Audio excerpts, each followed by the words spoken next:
Hey everybody, this is Mr. Moppin coming at you. Hopefully everyone can hear me okay. I'm using the Screencastify platform to try to do an online lesson. So this is the first one for me using this platform, first one for the year. So hopefully this comes off pretty well. Not going to get super in-depth in this first video, but this video is going to be hopefully a part of a set of 3 videos focusing in on topic 1.6, as you can see here, cultural interactions between Europeans, natives, and Africans.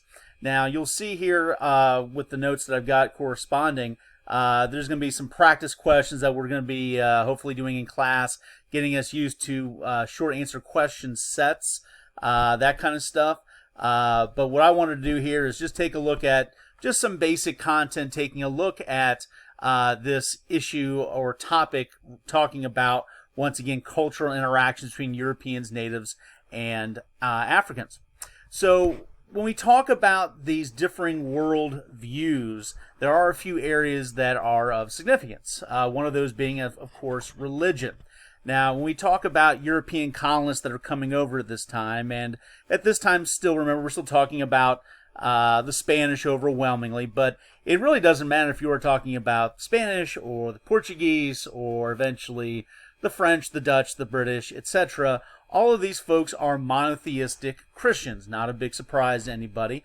Now notes, in the world of Christendom at this time period, Western Europe in particular is divided amongst the Protestants, which are going to be dominating England, the Netherlands, northern German states, Scandinavia, and parts of France, up against the more traditional Catholics, the Roman Catholics, which dominate in the Italian states, parts of France, and of course Portugal, and most importantly Spain. Now, this monotheistic tradition has been so interwoven into European history that, there really is no concept of anything else that would be legitimate as far as these European colonists were concerned. Now, this is going to be obviously in conflict with the beliefs of native communities in the Western Hemisphere that had no history or interaction with monotheistic Christendom. These various tribes and nations in the Western Hemisphere were polytheistic in nature. These are folks that believed in a world where there were numerous deities that coexisted with one another, sometimes were rivals with one another. Some were more important than others. Some required, certain duties and responsibilities to fulfill their God's needs than others. But it was definitely, in many respects, a different worldview regarding religion than the Europeans had. Europeans did not believe in an overall spirituality of all things. Spirituality was led by church leaders themselves, and it was heavily tied into political dynamics in terms of the assumption that you must be of the faith of the ruler. In Native American communities, it was much more fluid. There was a sense of spirituality in many things. It could be the sky, it could be rocks, it could be, whatever, depending on the values of that tribe or community. So with these different worldviews, you have to understand where there's going to be some conflict here. Europeans are going to be of the belief that, Christianity is the absolute reality in terms of what is right, what is, the view of what religion should be. And so when these folks come over to the Western Hemisphere and see these natives that are not a part of Christendom, they view them as, well, as you can imagine, ignorant. They view the natives as needing religious conversion, and that's going to fuel part of the goals of many of these Spanish conquistadors, to bring Jesus to the natives. Not that the natives are looking for Jesus, not that the natives are looking to change their beliefs, but the European view was so, how can I describe this, so superior in their own mind that, anything that was not Christian was deemed as heretical, as evil, as wrong, and needed to be changed immediately. As you can imagine, this will lead to conflict between many Native communities and Europeans. For example, conflicts like Pope's Rebellion, where we saw Catholic churches and missions attacked, priests being attacked. That's an example of what we're talking about. Another area of difference is the role of women in society between European communities and Native communities. European women held very few to no rights in public life. Women were viewed as clearly inferior. Women were not allowed to own property in most cases. Women had no legal rights, generally independent of some sort of man in their life, be it their father, their husbands, their sons, something along those lines. Women, held no ministerial role, be it in the clergy, outside of serving as nuns, perhaps, or in the secular world in terms of being a magistrate, a judge, a viceroy, or anything along those lines. Women were, basically expected to have a domestic existence, and that's pretty much it. Whereas in many Native communities, women did have some leadership responsibilities. There was not this overbearing patriarchal notion of power and leadership. So you did have some communities where women did play important roles, maybe in a spiritual sense, maybe in a economic sense. So there was not this very rigid notion of what a man's role and what a woman's role is, versus in the the European society, where it's a very rigid difference between what men and women are supposed to do. And of course, this will bring conflict.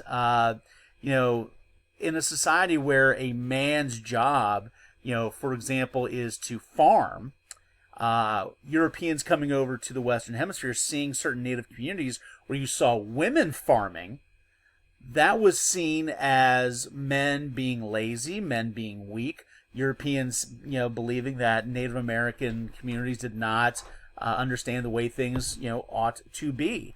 So it was definitely a conflict in terms of what those values are based on gender. And this also then ties into conflicts regarding the views regarding land ownership.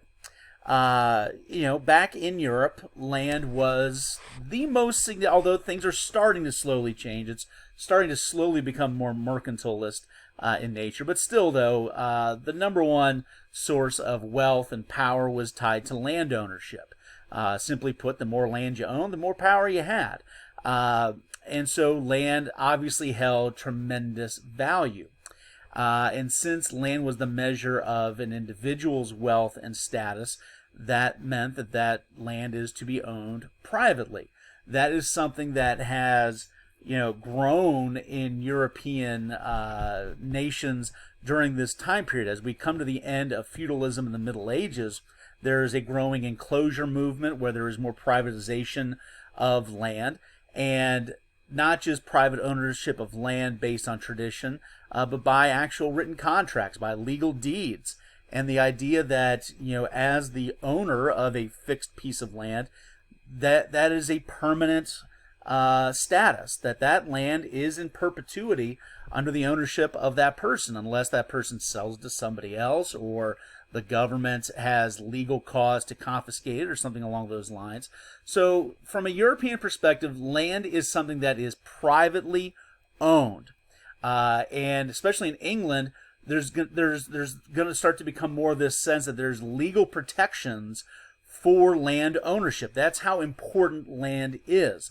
But across the board in Europe, though, the idea is that, land is a private, individual, permanent ownership relationship. And going along with that is that the ownership of the land is not just a status symbol, like, ooh, look at these fields that I own. There is also the expectation that the land is to be used. And of course, the number one thing being farming, although ranching and, things like that, herding, obviously are also significant.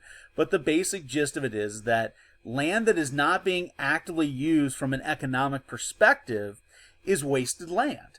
Well, this is certainly going to come into conflict with the Native American viewpoint for many of these communities, many of these nations. For many of these folks, the idea of private ownership of land just didn't compute. It just did not make sense. It would be almost like saying, hey, look at that cloud up in the sky. I own that cloud. That would seem absurd to us because nobody can own the clouds. Well, that was for many communities the same idea that, no individual can own a piece of land. That land is to be used for everybody. Now, that's not to say that there weren't disputes over land, over control of land and influence over land amongst various Native communities. There was, but there was a general sense, though, that the land that you are occupying and using, you are using for now. There's not necessarily an assumption that that is yours in perpetuity. And even within a community that might be utilizing a piece of territory at a given moment, the notion that we're going to chop that up into individual parcels of land and give individual families, for example, permanent ownership that would go from father to son to grandson, that kind of thing, like the way the Europeans operated, that didn't exist either, really.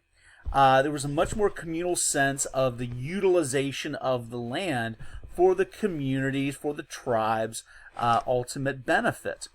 And note, for many of these communities, not all, but for many of these communities, farming was not really something that was, utilized. You had other communities that, for example, fishing might be of more significance, for example, and so farming may not be, the raison d'etre for the land. And think about then how that comes in conflict with Europeans that come over, and they look at how, land is not being farmed, land is not being used to, for grazing, for herding and stuff like that. And so there's a sense, once again, the kind of this patriarchal sense, that, oh, well, we know obviously what land is to be used for if you're European, it's to be, exploited. And these natives are not exploiting the land. Therefore, they must be either ignorant or lazy or both. And so, you can certainly get a sense that these different worldviews based on religion, the gender roles, land ownership, this is going to lead to tremendous conflict between many, these forces, in part because the Europeans are going to have a very condescending attitude. There was a sense that their view was absolutely, certainly correct, period, end of story, and that any society that did not share those values was inherently inferior. So that is going to lead to some conflict, certainly a sense of lack of respect, a sense by many Europeans that natives are not of the same status or deserve to be of the same status as Europeans, etc. Okay? So hopefully this was helpful, and hopefully this should be the first of many videos throughout the year. If you got questions, please let me know. Okay? Until then, we'll see you later. Bye-bye.